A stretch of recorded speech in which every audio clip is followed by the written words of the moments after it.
భద్రాచలం నుంచి మా ప్రతినిధి నవీన్ లైవ్ లో సిద్ధంగా ఉన్నారు మనకు దించడానికి. నవీన్ చెప్పండి, భద్రాద్రి కొత్తగూడెం జిల్లాలో పొంగులేటి అనుచరులు కొంతమంది రాజీనామా చేసినట్టుగా తెలుస్తోంది. ఈ బీఆర్ఎస్ నుంచి కొంత పొంగులేటి వైపు వెళ్లారు, అలాగే ఇప్పుడు పొంగులేటి దగ్గర నుంచి కూడా కొంతమంది రాజీనామా చేసి తిరిగి వేరే దానికి వెళ్లే ప్రయత్నం చేస్తున్నట్టుగా. అసలు ఏం జరుగుతుంది? పొంగులేటికి సంబంధించిన అనుచర వర్గం ఎందుకు సడన్ గా రాజీనామా చేయాల్సి వచ్చిందంటారు? Thank you Sirisha. భద్రాద్రి కొత్తగూడెం జిల్లా వ్యాప్తంగా ఏదైతే పొంగులేటి అనుచరులు కానీ అభిమానులు కానీ వీరందరూ కూడా మూకుమ్మడి రాజీనామాలు అనేటివి ఇప్పుడు ఒక చర్చనీయాంశంగా మారింది కూడా చూడొచ్చు. ముఖ్యంగా మనం చూసుకుంటే ఇటు ఉన్న భద్రాద్రి జిల్లా ఉన్నటువంటి 5 నియోజకవర్గాలు, ఇటు కొత్తగూడెం కానీ, ఇల్లందు, అశ్వరావుపేట, పినపాడ, ఈ మన భద్రాచలం, ఈ 5 నియోజకవర్గాలలో కూడా పొంగులేటికి ఆ అనుచర వర్గం అనేది భారీగానే ఉన్నట్లుగా కూడా చూసుకోవచ్చు. అయితే గత కొంతకాలంగా పొంగులేటి శ్రీనివాస్ రెడ్డికి బీఆర్ఎస్ పార్టీలో సముచిత స్థానం ఇవ్వట్లేదని తన అనుచరుల వద్ద పొంగులేటి అనేక మార్లు కూడా చెప్పిన సందర్భం కూడా చూసుకోవచ్చు. అయితే పొంగులేటి శ్రీనివాస్ రెడ్డి ఎప్పుడైతే ఈ నూతన సంవత్సరం నుంచి బీఆర్ఎస్ పార్టీకి వ్యతిరేక గళాన్ని వినిపిస్తూ తను బీఆర్ఎస్ పార్టీకి వ్యతిరేకంగా తను ప్రతి ఒక్క ఆత్మీయ సమ్మేళనంలో కూడా కేసీఆర్ ని గద్దెదించడం మాత్రమే తన ఒక ధ్యేయమని ప్రతి ఒక్క ఆత్మీయ సమ్మేళనం వెల్లడించిన నేపథ్యంలో కొద్ది రోజుల క్రితం ఇటు జూపల్లి కృష్ణారావు మరియు పొంగులేటి శ్రీనివాస్ రెడ్డి ఇద్దరు కూడా కలిసిన సందర్భంలో ఆ మరుసటి రోజే వీరిద్దరిని కూడా బీఆర్ఎస్ పార్టీ నుంచి సస్పెండ్ చేసినట్లు కూడా అధిష్టానం వెల్లడించింది. ఆ తర్వాత ఏదైతే బీఆర్ఎస్ పార్టీ పొంగులేటి శ్రీనివాస్ రెడ్డిని సస్పెండ్ చేసిన నేపథ్యంలో ఆయన అనుచర గణం అంతా కూడా గత 2-3 రోజుల నుంచి భద్రాద్రి కొత్తగూడెం జిల్లాలో అయితే మూకుమ్మడి రాజీనామాలు చేసిన సందర్భాలే చూసుకోవచ్చు. ముఖ్యంగా మనం ఈ రోజు తీసుకుంటే భద్రాద్రి కొత్త జిల్లా పినపాక నియోజకవర్గానికి చెందినటువంటి పాయం వెంకటేశ్వర్లు, అంటే ఈ పొంగులేటి శ్రీనివాస్ రెడ్డి వర్గంలో ముఖ్య నాయకుడిగా ఉన్నటువంటి అదే పినపాక మాజీ ఎమ్మెల్యే పాయం వెంకటేశ్వర్ ఈ రోజు అంబేద్కర్ విగ్రహానికి పూలమాల వేసిన అనంతరం ఈ యొక్క పార్టీకి రాజీనామా చేస్తున్నట్లుగా వెల్లడించారు.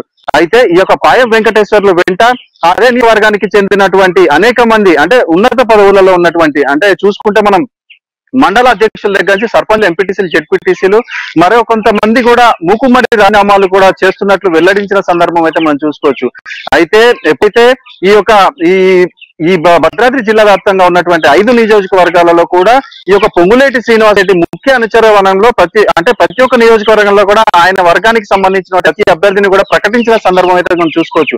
కొత్తగూడెం నుంచి తీసుకుంటే ఇటు పొంగులేటి శ్రీనివాస్ రెడ్డి పోటీ చేయని పక్షంలో ఆయన ముఖ్య అనుచరుడు అయినటువంటి ఊకంటి గోపాలరావుని ఆయన అభ్యర్థి ఇక్కడ నిలబెట్టే ప్రయత్నం అయితే చేసేటట్టుగా ఉంది. అదే విధంగా మనం ఇప్పుడు అశ్వరావుపేట తీసుకుంటే ఆదినారాయణ, ఇల్లందులో తీసుకుంటే ఇప్పుడు జెడ్పీ చైర్మన్ గా ఉన్నటువంటి కోరం కనకయ్య ఆయన అభ్యర్థి ఉన్నారు. భద్రాచలంలో బీఆర్ఎస్ పార్టీకి సంబంధించి బీఆర్ఎస్ ఇన్ఛార్జ్ అంటే నియోజకవర్గ ఇన్ఛార్జ్ తెల్లం వెంకట్రావు, ఇటు మనకి పినపాక నుంచి అయితే పాయం వెంకటేశ్వర్లు, ఇరువురు కూడా బీఆర్ఎస్ పార్టీలో సముచిత స్థానంలో ఉన్న వ్యక్తులుగానే మనం చూడొచ్చు.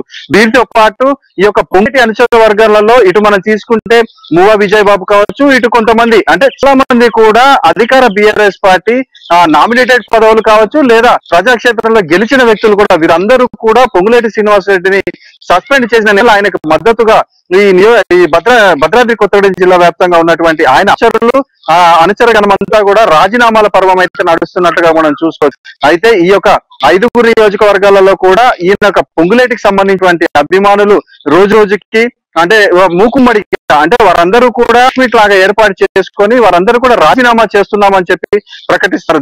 ఇది అంతా కూడా ఏదైతే ఇప్పుడు అధికార బీఆర్ఎస్ పార్టీకి ఈ పొంగులేటి శ్రీనివాస్ రెడ్డిపై సస్పెండ్ వేయడం అనేది ఒక ఇంత నష్టం కలిగే ఒక చర్యగా కూడా మనం పరిగణించవచ్చు శిరీష. అలాగే నవీన్, అంటే బీఆర్ఎస్ ఎప్పుడు పార్టీ నుంచి సస్పెండ్ చేసిందో అంటే అంతకు ముందు నుంచి పొంగులేటికి పార్టీ నుంచి సస్పెండ్ చేస్తారు అని తెలుసు. దాని పక్కన ఉన్న ఎవరైతే అనుచరగణం ఉందో అందరికీ కూడా ఆ ఉద్దేశంతోనే పొంగులేటి ఎక్కువగా సీఎం కేసీఆర్ మీద అనుచిత వ్యాఖ్యలు చేయటం కానీ, అలాగే ఆత్మీయ సమ్మేళనాలు ఏర్పాటు చేయటం కానీ అలాంటివన్నీ మనం చూస్తున్నాము. ఇప్పుడు సడన్ గా అంటే ఏదైతే సస్పెండ్ చేశారో పార్టీ నుంచి అంటే పార్టీ నుంచి అవతల వాళ్ళు కూడా ఏమైనా సందేశం వచ్చింది మనం అనుకోవచ్చా? అంటే ఇప్పుడు పొంగులేటి శ్రీనివాస్ రెడ్డి అయితే బీఆర్ఎస్ పార్టీ నుంచి సస్పెండ్ కాకపోతే 2-3 పార్టీలతోటి అయితే అధిష్టానంతో అయితే టచ్ లో ఉన్నట్లుగా కూడా మనం చూడచ్చు. అయితే ముందు అంటే పార్టీ సస్పెండ్ చేయకముందే పొంగులేటి శ్రీనివాస్ రెడ్డి తనంతట తాను బయటికి వస్తే కొంచెం వాల్యూ ఉండదన్న ఉద్దేశంతో ప్రతి ఒక్క ఆత్మీయుల కూడా దమ్ముంటే నన్ను సస్పెండ్ చేయండి అంటే ఏదైతే మన వైరా నియోజకవర్గం పొంగులేటి శ్రీనివాస్ రెడ్డి ఏదైతే వాళ్ళ అంటే ఈయన ఆత్మీయ సమ్మేళనాలలో భాగంగా అక్కడ ఉన్న నాయకులను కలిసిన వచ్చిన సందర్భంలో వైరా నియోజకవర్గంలో కొంతమందిని సస్పెండ్ చేశారు. మొదటగా వైరా నియోజకవర్గంలో కొంతమంది సస్పెండ్ చేసిన నేపథ్యంలో పొంగులేటి శ్రీనివాస్ రెడ్డి డైరెక్ట్ గా దమ్ముంటే నన్ను సస్పెండ్ చేయండి, నా అభిమానులు కాదు అని డైరెక్ట్ గా ఒక సెటైర్ అయితే విసిరినట్టుగా కూడా చూసుకోవచ్చు.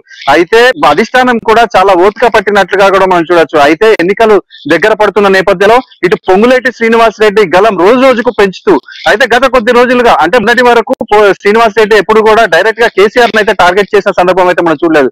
అయితే కొద్ది రోజుల క్రితం పొంగులేటి శ్రీనివాస్ రెడ్డి కేసీఆర్ ని గద్దెదించడమే ధ్యేయంగా ప్రతి ఒక్క ఆత్మీయ సమ్మేళనంలో కూడా కేసీఆర్ యొక్క అంటే ఈ తెలంగాణ రాష్ట్ర ప్రభుత్వం యొక్క పథకాలను టార్గెట్ గా చేసుకుంటూ దీంట్లో ఉన్న తెలంగాణ రాష్ట్ర ప్రభుత్వాలు అంటే అటు నాయకులు కానీ ఇటు మంత్రులు ఇటు వీళ్ళందరూ చేసే అవినీతిని బయటపెట్టి అదే వాళ్ళ యొక్క ఒక కార్యాచరణగా ప్రకటించిన నేపథ్యంలో ఈ యొక్క అధిష్టానం అయితే పొంగులేటి శ్రీనివాస్ రెడ్డిని సస్పెండ్ చేసింది.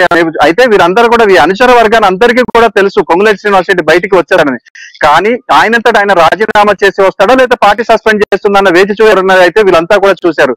అయితే ఎప్పుడైతే పార్టీ పొంగులేని సస్పెండ్ చేసిందో ఆ మరుక్షణం నుంచి ఈ యొక్క వారి అనుచరులమంతా కూడా ఈ రాజీనామాలకైతే సిద్ధమైనట్లుగా కూడా మనం చూడొచ్చు.